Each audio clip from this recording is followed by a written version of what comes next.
Hello there ladies and gentlemen, I'm Paul TX141 Walsh, welcoming you to an all new Ace Tanker gameplay for the realistic ground forces of War Thunder.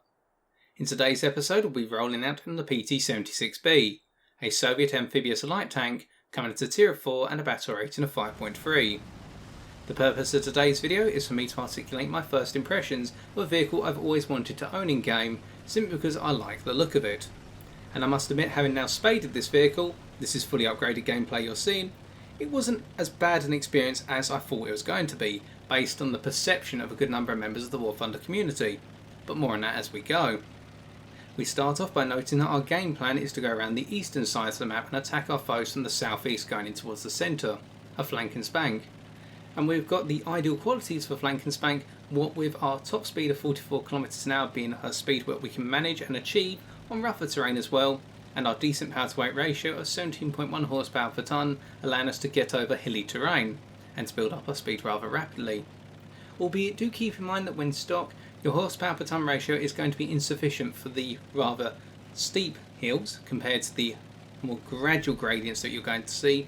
And as a result, when you are stock, you'll need to be focusing more towards flat terrain. It's only when you get the engine and transmission upgrades that you'll really be able to scale the heights that you'd expect in other vehicles such as the M18 Hellcat. But as we make our way further east, we note that we've got a rather low profile as well, a chunky one but a low profile, which means we can make the most of small undulations to shield our approach and only expose our turret and our 76mm cannon. So what about the spank part, i.e. the 76mm gun? Well, when stock you get access to an APCR round, which to be honest has decent penetration, but it's let down by the reload rate of this vehicle. Now typically APCR is very good for going through armour at closer ranges, especially the thicker armour that you can encounter if you're in a battle rating 6.3 match, with that approximate 150mm of penetration at 100 metres, but don't quote me on that figure, it's just what I remember. The issue is that with your 11.1 second reload as standard, if you take out someone's gunner and they're pointing frontally at you and you're looking at them, they will replace that crew member with another member in the vehicle before you can get off your next shot. And therefore this exposes you to being wiped out after hitting your opponent once, because they'll be able to survive the APCR round typically, which is why flanking and using that round against an ammo rack, alternatively a fuel tank on the engine, is going to be a more sensible approach in my experience, and I found that's how I succeeded with the APCR. Flanking, hitting my foe, and if they knew where I was, I'd just run using the mobility of this vehicle. But as we come around the side of a T25 here, we're using the level 2 upgrade, the final rounds that I recommend you use, the high explosive anti-tank thing stabilised BK-354M shells. And as we're seeing, we're going to town on this T25 rather gradually, whereby we crippled all of their turret with the first shell, we killed their driver in the second shell, and now we're trying to finish them off by taking out one more crew member. Aimed a little bit too high there, our fourth shell will get the job done however. As we finally reload, with our reload being at 9.8 seconds thanks to our crew's skill level. And that's our first kill. These high explosive anti-tank fin stabilised rounds are a redeeming quality of this vehicle on the whole, whereby you have the following penetration values for angles of attack. A 90 degree angle of attack sees 200mm of penetration, and at 60 degrees 173mm of penetration. At 30 degrees it goes all the way down to 93mm. Now these shells are very good at doing damage specifically around the point at which you hit your foe. I mean, if you aim for the side of an opponent's turret for your flanking, alternatively the rear, you're going to pretty much murder everyone who's inside the turret and perhaps even cook off an ammo rack if there's ammunition stored in there. Likewise, if you hit the side of a Tiger's hull, for example, a Tiger 1, it's very likely you're going to detonate the ammo rack in there if there's a shell present, or two. Now as we make our way along the southeastern board, one thing we can note here is that we haven't talked about durability. We've been very adverse to talking about that, we've been more about the whole concept of stealth, flanking and spanking. Well, that's because this vehicle's resilience to incoming fire is incredibly poor. Your maximum amount of armour is 15mm, which means even a 12.7mm machine gun round as based on the top of an M18's machine gun, i.e. the commander mounted machine gun, is going to cut you open, and within a very short burst you'll lose all your crew. Now one has to consider that you only have 3 crew members in this vehicle, 2 in the turret and 1 in the hull, which means that if you do get hit directly in the turret, there's a very high chance it'll be a one-hit knockout. Conversely however, and this is the rather interesting point, remember we talked about a rather chunky hull, this actually has one key benefit. If you get shot towards the back of the vehicle, the engine actually has a good chance of soaking up a good amount of the spalling of the shell that hits you. And as a result, this means that you'll probably get set on fire, but whilst you're burning, if you know where the foe is, you can retaliate with your high explosive anti-tank fin stabilise round, knock your foe out and then put the fire out. And you won't normally lose a crew member if hit in this regard, or you'll lose perhaps one member in the turret, but not both.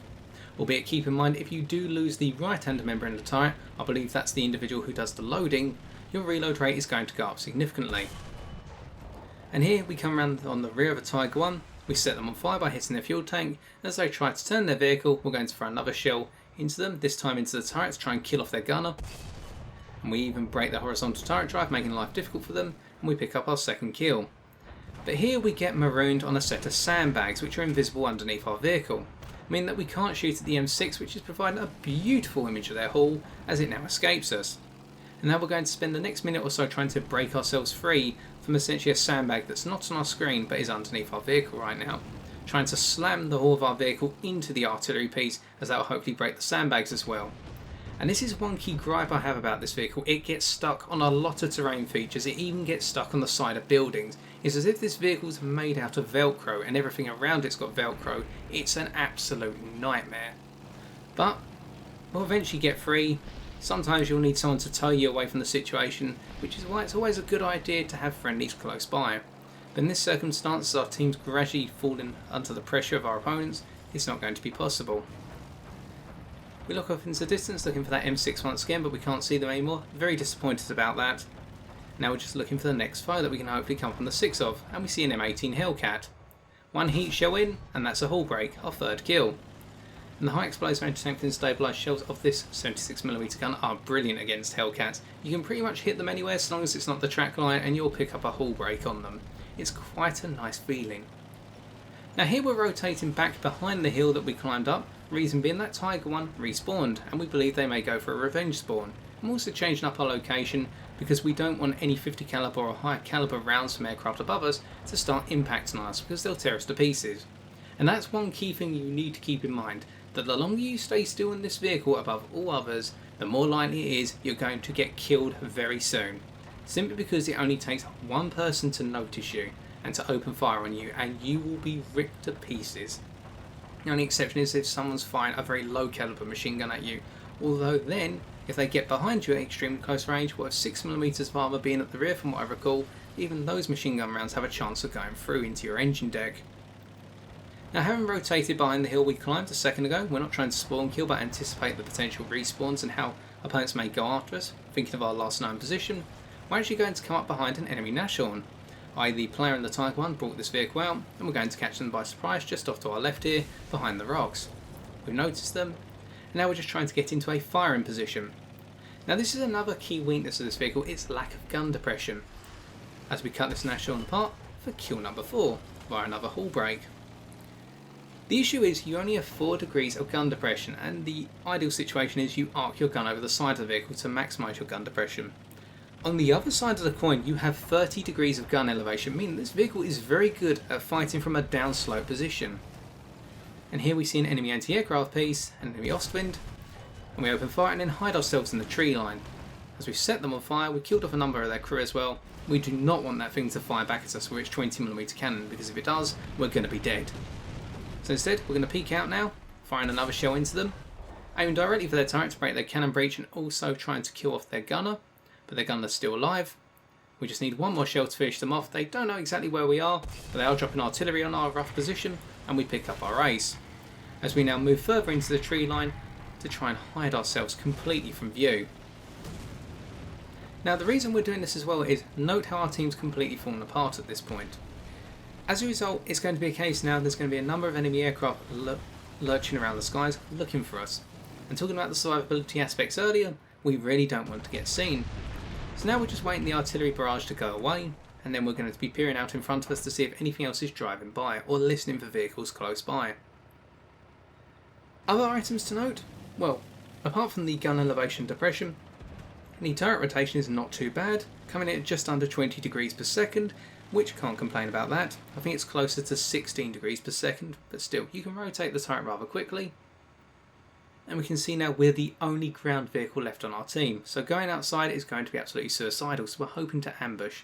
But otherwise, I will be honest with you folks, I'm going to be spending the rest of the game in this tree line just waiting for anyone who comes by. There's no way we're going to be getting to that objective. I would love to play the objective for you, but with this vehicle being very fragile, if I go in that cap point, I know I'm going to die very quickly. And it would be a worthless endeavour in my personal opinion. And I've been trying to get some ace tanker gameplay of this vehicle. It has taken a very long time compared to what I expected.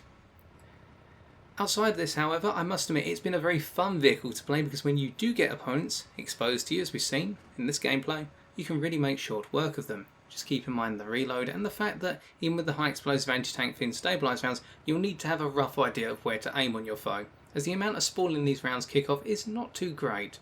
So instead you always want to make sure you aim towards somewhere where you know there's going to be an ammo rack or a number of crew members, or the cannon breech or the turret drives. And one other thing to note, the high explosive anti-tank rounds do not work well if the foe's behind, say, a set of fence railings, or alternatively behind a physical tree, whereby the round will detonate on said objects rather than your opponent. So you always want to have a clear line of sight on your foe, and that's why we were going back and forth against that Ostwind earlier, to make sure we could fire through the branches or the individual leaves of the tree rather than the actual physical tree as modelled in game, i.e. its trunks. Outside this, however, I do not think the upgrading process for the PT-76B was as painful as people made it out to be, from what I read, and if anything it's been much more enjoyable. And if you're wondering why there's been a lack of overall video content on the channel for the last week or so, based on my channel update where I said there wouldn't have been too much of an impact, the last week or so has been incredibly stressful for me on a personal level. It's been actually very difficult. I've been working some very long hours, and as a result I haven't really had time to put videos together. And when I've been playing War Thunder, I've actually been doing the Operation Summer tokens or playing some ground forces just to get some variety into my system, just to calm myself down. It's been a bit unhealthy, the workload, but with the game over, let's take a look at the post-game stats.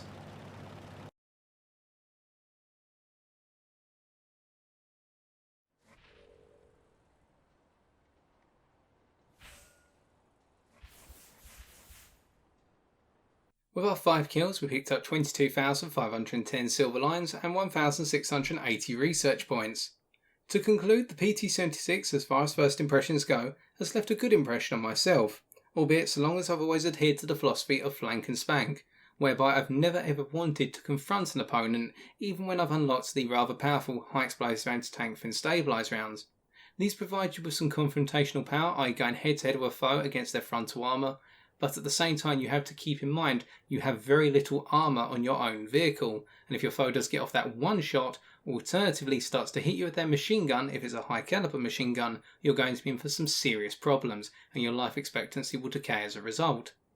But instead, use your mobility and low profile to get around the sides and towards the rear of your opponents, open fire even with your extended reload time, and you'll be able to make short work of most foes. And on top of that, one has to consider that you do have a vertical stabiliser available to you. So as a result, you can fire rather accurately on the move, and this can come in handy when you're on those more close range maps, such as Advanced to the Rhine, whereby you may only be able to attack your foe from the front around a corner, but you can be aiming down the gun sight as you come around the corner and fire a snapshot with the accuracy that the stabiliser provides. Really, if anything, you have to have a rational fear of everything in this vehicle to succeed. So long as you're not being shot at, you'll be fine. But as soon as your foes, whether they're in the sky above you or on level ground in front of you, start to know where you are and start to pinpoint your location with their machine guns or cannon, you're going to have a bad time. And so I've been TX141, and if you have enjoyed this video, why not leave a like, comment or subscribe for future War Thunder videos on my channel. But until next time, ladies and gentlemen, take care and good luck on the battlefield.